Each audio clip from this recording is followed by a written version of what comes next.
Bună seara, dragi târgovișteni! Azi, 7 iulie 2020, mă aflu pe podul de la Dedeman, același Bubeică Florin Cristian. Domnilor, ieri când am trecut eu pe podul de la Dedeman, erau câțiva muncitori care montau aceste balustrade, nu acestea care sunt acum în imagine. O să vi-l arăt imediat pe celelalte. Ca astăzi, dânsii, nu știu ce s-a întâmplat, s-au răzgândit și am montat un alt tip de balustrade, cu toate că acest tip de balustrade l-am criticat într-o postare a mea anterioară, în urmă cu câteva zile, că această balustradă nu este agrementată. Într-o convorbire a unui domn cu domnul Daniel Cristian Stan, în privat, Daniel Cristian Stan recunoaște că această balustradă trebuie schimbată. Până la ora aceasta, această balustradă nu este schimbată. Deci avem o balustradă de înălțime, vine mie până la umăr. Și mergem mai departe să vă arăt ce balustradă a fost montată ieri aici. Uitați, se vede. Adică muncim de două ori. Când putem să muncim odată și bine.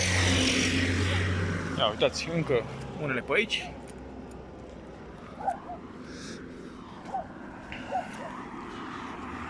Trotarul de pe podul de la Dedeman nu este terminat. Adevărate capcane nesemnalizate. Și aici.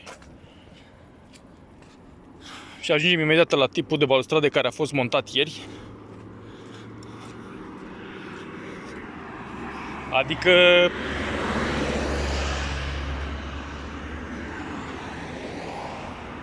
dacă e dorel să fie dorel până la capăt. Ia uitați, dragilor, acest tip de balustrade a fost montat ieri în capătul celălalt al podului. Ca astăzi acest tip de balustrade să fie scos și montat cu cele mai înalte. Acestea mie îmi vin până la cutia toracică.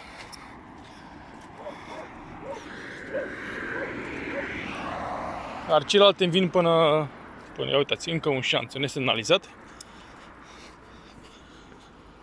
Domnule primar Daniel Cristian Stan, vă rog frumos să veniți pe pod să le explicați oamenilor de ce ieri 6 iulie se monta un tip de balustradă, ca astăzi să fie demontat și montat unul mai înalt, iar acest tip de balustradă, care nu este agrementat, este încă pe poziție.